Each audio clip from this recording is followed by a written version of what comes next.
All right, you lot. Now, I want to be perfectly clear. Now, you'll notice that I have spent the time to put together this very easy to follow map here.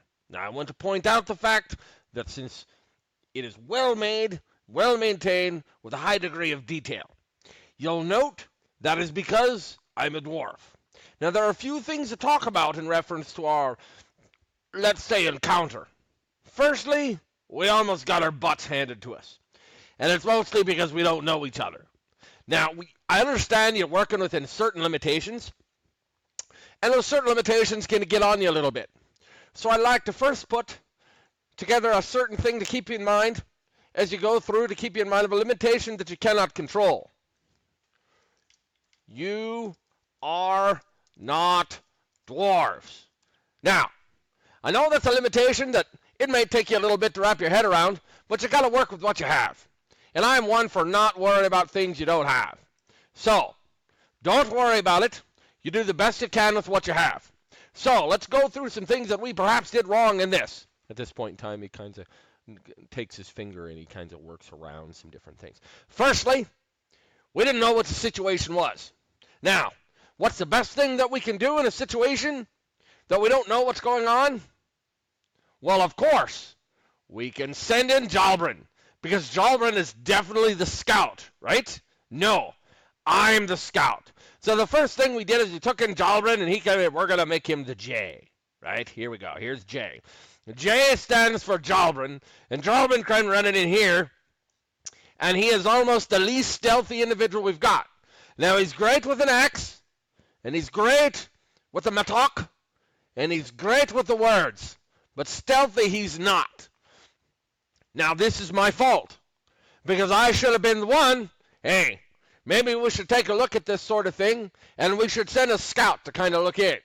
Now, the scout, that'd be Varin, eyes back here. You know, I'd give it a little bit of field of fire, making sure there's no issues. The problem that we had with that is, Varin should have been here. Yeah, that's me, and that's my fault, and I'll take a blame for it. For those of you not used to the ways of war, this is known as the fog of war, and I tried to make sure that we knew exactly what was going on. Now, Varin, that's me, should have sneaky his little button here and see what was what. If this was the individual we were looking for, we will call him the farmer in the dell, because that's just what works for me right now. We would have grabbed him up, and then we could have drug him off, and then we would have had a fighting withdraw.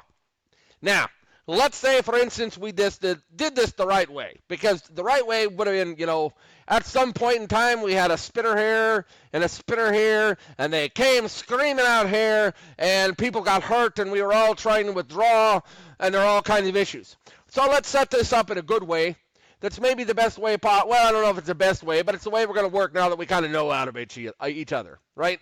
And now I'm not trying to downplay Ulfar, Giles, Big Tucker, you, Binyenye, the pointy-eared guy that couldn't hit the broad side of a spider. Oh, wait, because he didn't, but that's okay, because you still got a place here, and we've got to remember this point right up here. You're not dwarves.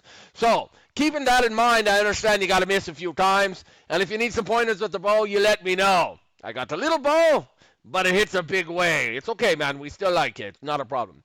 And then we have Finn. He was in our reserves. He was really in our reserves.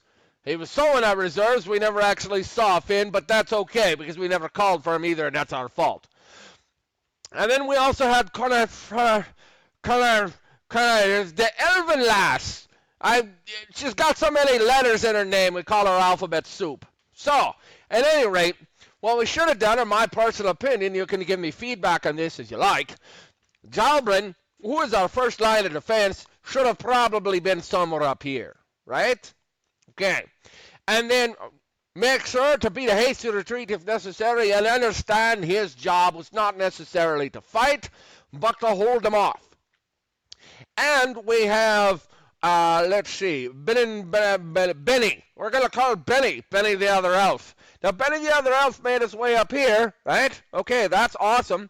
And that was a good thought that was great. And that was kind of a good thought in mind. Had a good field of fire. I saw where his head was at. But the problem was, as soon as the spitters broke rank here, we should have been leaving.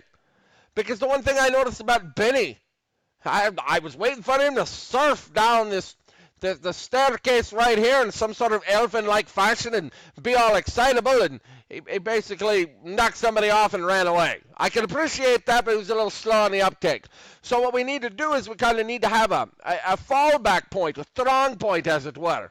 So maybe Dwarven and Benny could have been a second line of defense right around here, right? So, and then we've got Ulfar. Ulfar, yes, he's a good man there. Keeps all the holes plugged. We could have put Ulfar back here. And then we've got Giles Mini-Talker. We're going to call him Mouth. Mouth is also a good second line of defense. He's got a good eye with a bow, right? So we've got Giles and Benny. Now, we could have moved this a little bit far forward, or Giles and Benny. So let's, for the sake of what we're talking about there, let's put Giles and Benny right here to give them a good field of fire, a good interlocking field of fire, right? Excellent. So they can provide fire this way. Problem is they're a little bit bunched up here, so that's something that we can take at a tactical advantage at the point in time, right? So, and then we got we've got Alphabet Soup, and Alphabet Soup we're going to put back here, right? And here's Alphabet Soup. Kind of a fallback or a strong point as we go through. Now, Varn, yeah, that's right. Keep your mouth shut. So anyway, Varn, right? He comes up here. He's sneaky. He grabs what he needs, make sure he's got it. And then if everything goes well, he simply gets out. He exfiltrates, as the words are. He exfiltrates, he gets his way out. Now, if things go wrong, and we get spitters on the ground right here, we've got his brother right here, Giles the Talker, and Benny ready to put arrows in their bums as Varyn gets out. As Varyn gets close, we start fighting a tactical retreat at that point in time. Alphabet Soup is now our second line of defense. Benny can then withdraw to this tree right here. Giles can then withdraw back here. Dwarven moves his way up here. And then what we do is we have a bounding withdraw using some sort of Olvrach. So Varyn makes his way around the corner and then continues from there. What's very important is not every situation works like this.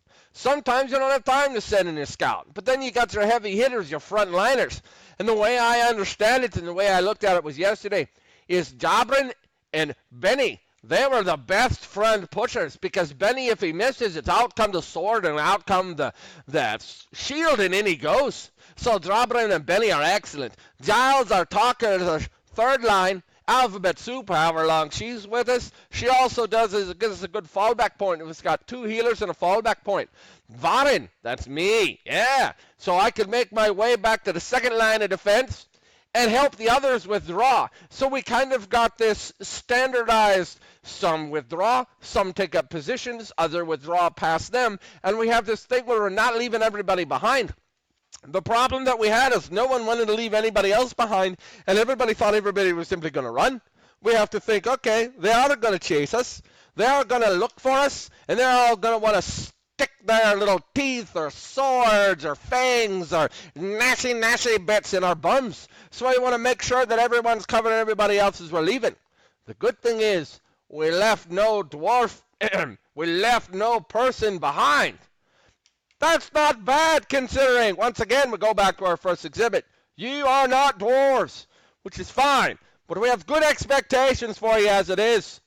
We really appreciate you not leaving us for dead. We really appreciate finding that fellowship where that's concerned. I know some of you can't grow beards, but that's all right. You be taking care of yourself. I hope this helps you.